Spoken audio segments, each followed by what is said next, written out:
Сіздерме оқушылар, мен Нұра жалпы білім беретін мектебінің физика пәнінің мұғалімі Шаметова Жазира Канятовна. Бүгінгі біздің тақырыбымыз электр тоғы, электр тоқ көздері.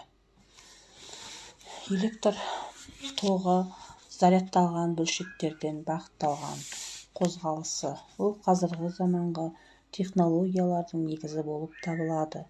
Бұл презентация электр тоғының анықтамасынан бастап қолданылу аясын қарастырады. Табиғаты зарядталған бөлшектер. Электр тоғы зарядталған бөлшектердің қозғалысынан пайда болады. Металдарда электрондар қозғалады. Электролиттер иондар қозғалады. Вакуумда электрондар мен иондар қозғалады.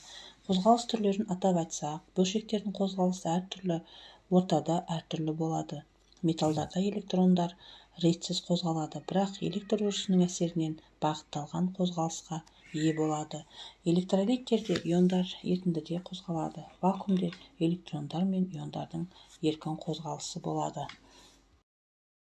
Электр тоғының қасиеттері қандай болады? Бірінші қасиеті жылулық әсері.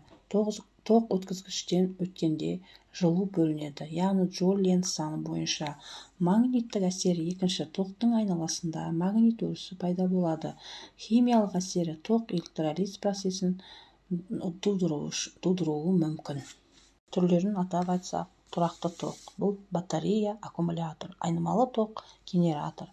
Айнымалы тоқ жиілігі Қазақстанда 50 Гц тұрақты және айнымалы тоқтың қолданылу аймақтары әр. Химиялық тоқ көздері. Химиялық реакциялар арқылы электр энергиясын өндіреді. Аккумуляторлар химиялық реакциялардан қайтымды түрде пайдаланады. Гальвани элементі 2 металл және электролиттерден тұрады. Электр тогын алу үшін зарядталған бөлшектері бар ортада электр өрісін тудыру қажет. Зертханада жоғары вольтты түзеткішке ұқсас құрылғының көмегімен бірнеше 100 вольтқа дейін кернеу ала аламыз. Жоғары кернеу кезінде ауада белгілі бір мөлшерде әрқашанда кездесетін зарядталған бөлшектер қозғалыс жылдамдығын арттырады. Бұл бөлшектер атомдармен және молекулалармен соқтығысып, олардан электрондарды ұшырып шығарады да қозғалысқа келтіреді. Олар өз кезегінде көрші атомдар мен молекулаларды иондайды. Жылудың үлкен мөлшерін бөліп шығаратын электрлік жарқырау пайда болады. Механикалық және басқа көздері. Электр генераторларын механикалық энергияны электр энергиясына түрлендіреді. Фотоэлементтер күн энергиясын электр энергиясымен түрлендіреді. Термоэлементтер жылу энергиясымен электр энергиясына түрлендіріледі.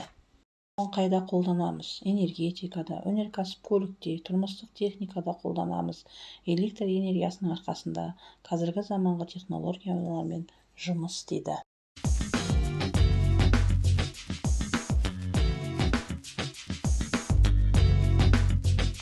Электр өрісінің әсерінен екі валентті мыстың оң иондары катодқа қарай, ал еківалентті қышқыл қалдығының теріс иондары анодқа қарай қозғалады. Амперметр элемент ішінде тоқ пайда болғанын көрсетеді. Иондар қарама-қарсы бағыттарда өте баяу қозғалады. Қозғалыс жылдамдығы шамамен минутына бірнеше миллиметр болды. Катодпен түйіскен әрбір мыс ионы одан 2 электрон алған соң катод бетінде электрлік бейтарап мыс атомы қалады. Анодта өтетін процестер күрделірек, сондықтан олар химия сабақтарында қарастырылады.